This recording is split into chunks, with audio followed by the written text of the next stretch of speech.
Oke, baik. Kalau tidak ada Bapak-Bapak yang menyampaikan, kita kedatangan tamu, ya. Lord Divide, silakan, saudara. Iya, selamat malam, Malam, ya. Malam. Bapak Malam, semuanya. malam Paman. Lanjut. Ya, selamat malam Pak Adios, Pak Gatot, Pak Ivan, dan Pak De Gea. Kalau untuk pembahasan ini sebenarnya saya dengan Pak RT ini pasti Pak RT sudah tahu lah pembahasan kita sebelumnya Pak RT ya. Beberapa waktu yang lalu kita sudah beberapa kali untuk bahas ini. Ya, ya. Jadi saya sih sebenarnya agak geli aja gitu loh. Geli ketika ini terus diulang, terus diulang, terus diulang gitu loh. Memainkan terminologi, memaksakan kehendak bebas dalam berpikirnya untuk menafsirkan itu bagi saya menggelikan gitu. Sebenarnya tadi saya mau komentarin Pak Jack, tapi Pak Jacknya keburu keluar karena ada kegiatan jadi sulit gitu untuk bicaranya. Kemudian juga saya mau komentarin Pak Ivan, saya juga baru tahu ya Pak Ivan, Koptik Ortodoks itu melahirkan 4 patriark, itu saya baru tahu itu. Tapi kalau misalkan ada skisma, ya ada skisma. Kembalinya Katolik Koptik kepada Roma, itu ya ada. Tapi kalau misalkan menaikkan patriark itu salah, Pak. Bapak literasi dari mana, Pak? Itu harus dipertanggungjawabkan. Kemudian Jadi begini, saya Bro. selalu dengar gitu kan dari beberapa orang-orang Katolik yang sangat Oke, menggelikan nanti Pak gitu, Ivan menanggapi, biar selesai dulu, ya. bahwa tidak ada kata ortodoks di dalam kredo. Ini ngawur tuh gimana ini? Ini orang-orang. Sebentar, Pak, biar saya lanjutkan dulu. Biar saya selesaikan dulu ya. Eh, bahwa pada zaman dahulu ketika contohnya eh, sidang-sidang konsili atau kata-katanya adalah tunjukkan iman lurusmu. Memang tidak ada kata-kata ortodoks di dalam apa? Di dalam syahadat tidak ada. Tapi jangan lupa syahadat itu pun ditulis oleh orang-orang ortodoks. Jadi jangan jangan membuat framing bahwa tidak ada kata ortodoks dalam dalam dalam pengakuan iman rasuli, maka ortodoks bukanlah orang Katolik. No, orang Katolik adalah orang ortodoks pada zaman itu. Sampai sekarang pun ortodoks artinya lurus. Orang Katolik pun orang yang lurus. Orang ortodoks pun adalah orang Katolik karena mereka lah merumuskan kata Katolik juga di dalam Konsili Nikea I. Artinya apa? Itu nggak perlu itu dibahas-bahas lagi. Jangan seolah-olah kalian membahas orang Protestan itu sekolah Scriptura, nggak ada tertulis, tapi kalian memainkan itu juga, itu menggelikan gitu loh. Udahlah, kita saudara kok, nggak perlu kita kembali seperti itu. Tapi beberapa orang-orang yang memang keliru, ya sudah gitu loh. Pak Adios pun tahu kok tentang kisah Tom of Leo. Saya tahu Pak Adios itu tidak sebenarnya mengerti tentang Tom of Leo. Kalau seandainya saja kasus Tom of Leo itu dibacakan pada konsili itu, saya yakin Roma itu di ekskomunikasi, Pak. Karena memakai kata prosopon di dalam Tom of Leo tersebut. Tapi kita biasa-biasa saja gitu loh. Kita lupakan aja masa lalu. Gak usah terus dibahas-bahas, terus dibahas-bahas. Yang kita bahas adalah bagaimana kita menghadapi orang-orang bidat-bidat yang di depan sana. Kita satu halaman, kita satu cawan. Clear. Oh, saya itu dicanang-canangkan seperti itu. Menggelikan gitu loh. Pembahasan 2000 tahun yang lalu terus dibahas. Saya pinjam dari kata-kata Paman Ao. Kalau seandainya orang-orang itu mengerti tentang apa ini namanya satu halaman, satu cawan, hal-hal yang seperti ini nggak ada lagi digoreng. Gitu loh. Jadi ini adalah refleksi untuk kita bersama. Saya tidak mengkritisi siapapun yang ada di sini. Inilah refleksi kita bersama bahwa ayolah jujurlah kita dalam dimulai dari hati, dimulai dari pikiran. Kalian Katolik, kami Ortodoks, itu juga mempunyai kisah-kisah yang tersendiri, mungkin punya salah sendiri, mungkin punya salah tafsir sendiri pada masa lalu. Sama-sama punya salah kok, saling menuduhkan salahnya. Udahlah, dikelirkan saja untuk hal seperti itu. Toh juga pimpinan-pimpinan kita saling bertemu. Apa fungsinya mereka saling bertemu? Nggak kayak kita lah. Kita kayak kanak-kanakan gitu, kayak bocah gitu. Pikiran kita hanya bahas-bahas yang lalu. Sedangkan pemimpin-pemimpin kita, bagaimana caranya rekonsiliasi? Bagaimana caranya bersatu? Bukan mengorek-korek masa lalu. Perlu dikorek masa lalu, tapi untuk dipelajari dan untuk dimengerti. Tidak mengatakan bahwa ini salah, itu salah, itu salah.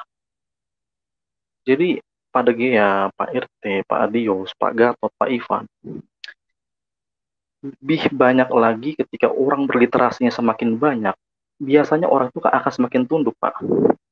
Tapi ketika literasinya memang hanya segitu-segitu saja, saya yakin mereka tinggi hati. Oh, kalau Anda mengatakan kami tidak ada literasi, begini bro. Jadi saya tanggapi dulu omongan Anda ya, berhenti dulu karena Anda memframing ini. Anda seolah-olah melihat kami tidak punya literasi. Oke ya? Oke, begini. Saudara dari gereja Ortodoks mana? Dari Koptik, Pak. Dari Koptik. Oke. Iya. Sekarang, ya saya kenal dengan Petrus Munte. Anda kenal dengan Petrus Munte? Enggak, saya nggak kenal sama Petrus Munte, Pak. Dia Dia orang mana juga ya? mengklaim diri Ortodoks Koptik. Maka saya bingung Ortodoks Koptik yang ada di Indonesia itu berapa? Bisa Anda ceritakan pada saya, karena saya kurang literasi, Ortodoks Koptik itu yang mana? Yang dipimpin oleh Petrus Munte atau yang dipimpin siapa? Pak Degea. Enggak, gini, Jangan kita harus tahu, harus jelas Anda Ortodoks Koptik yang mana. Saya mau jawab Pak Degea malah terus ngegas. Boleh saya jawab? Ini penegasan supaya saya tahu boleh posisi saya jawab? Anda itu Iya, di mana. Boleh saya jawab? Boleh saya Enggak, jawab? Boleh saya jawab? Di Indonesia, saya bertemu ini Petrus Munte, dia mengaku dia Ortodoks Koptik. Anda mengaku Ortodoks Koptik. Sekarang saya tanya, Ortodoks Koptik itu yang mana di Indonesia yang resmi? Boleh saya jawab? Silakan. Oke, tenang dulu ya Pak ya. Biar saya jawab dulu. Kurang literasi itu bukan artinya tidak ada literasi, Pak. Itu kalimatnya harus sama. Saya pun kurang literasi, Pak. Makanya saya banyak belajar. Nah, saya belajar Tapi dengan Anda, saya kurang literasi. Bentar dulu, ya, Pak. Silakan. Bentar dulu ya, Pak.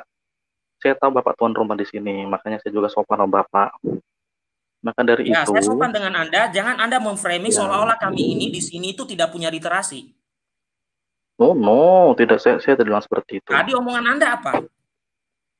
Tidak. Hapus omongan Anda dulu. Literasi, Pak. Ya, hapus omongan Anda. Jadi Anda jangan mengatakan kami tidak punya literasi. Oke. Ya. Nah, sekarang saya tanggapi dulu omongan Anda tadi banyak. Nanti saya berikan ke Pak Ivan setelah ini. Jadi supaya jangan terlalu banyak memframing omongan kami di sini. Begini, brother. Ya, begini. Dengarkan dulu. Jadi tadi bertanya mau dari mana? Saya belum jawab.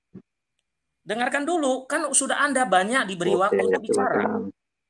Silakan, Pak. Saya tanya Anda dari Ortodoks Koptik mana, itu belum jelas. Oke, itu yang pertama. Yang kedua, Anda mengatakan bahwa yang menetapkan kredo itu adalah kelompok Ortodoks. Istilah Ortodoks itu ada kapan? Saya tanya pada Anda. Saya nggak bilang yang menetapkan itu adalah orang Ortodoks. Anda tadi ngomong, bukan saya literasi, bahwa Ortodoks yang menetapkan kredo Nikea Konstantinopel. Silakan. Berikan saya literasi Anda. Ya. Ini saya mau ngejawab atau Bapak masih mau bicara? Enggak, Bapak saya bicara, tanya pada bicara Anda. dulu. Berikan saya literasi. Anda mengatakan kredo itu yang membuat adalah Ortodoks.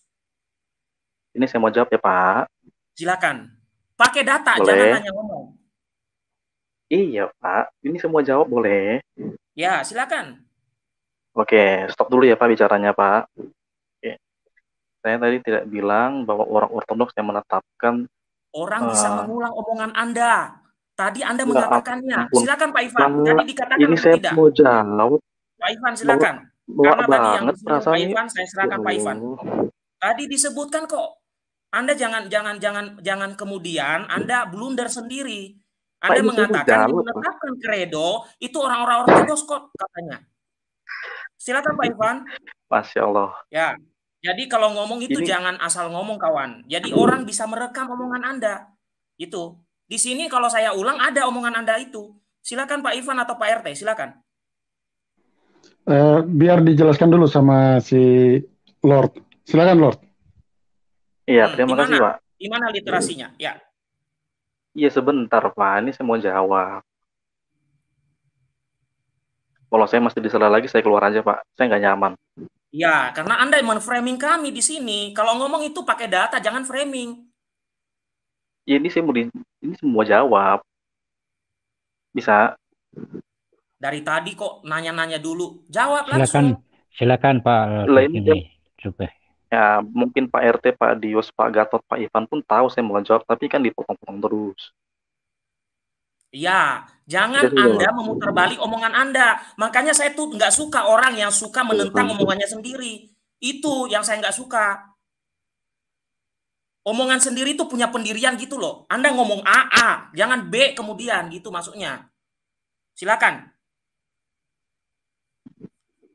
ini saya bisa jawab nggak?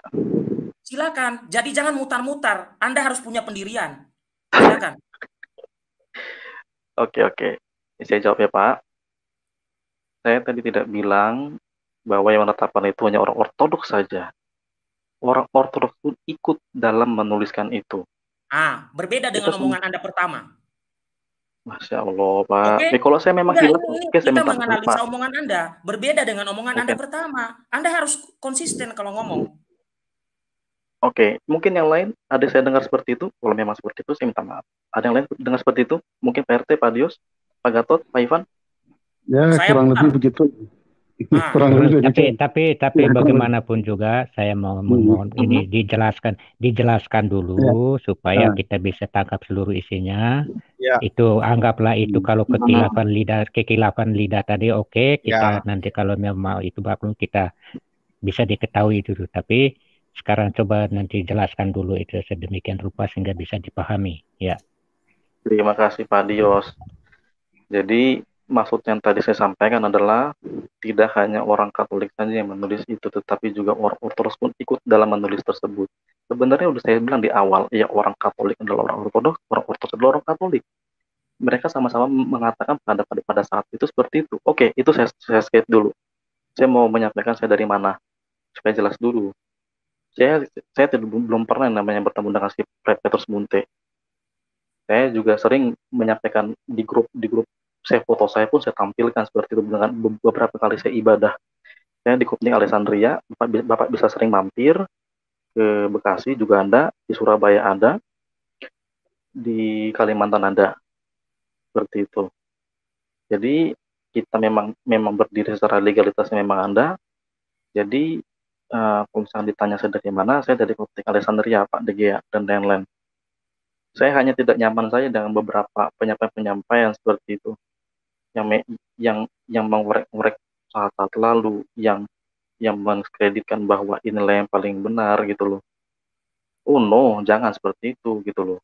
Kita sama, kita satu. Bukan begitu Pak Degea? Kita satu Pak Degea? Sebentar, Anda mengatakan kuno, menegaskan kebenaran itu Anda katakan kuno? Kuno.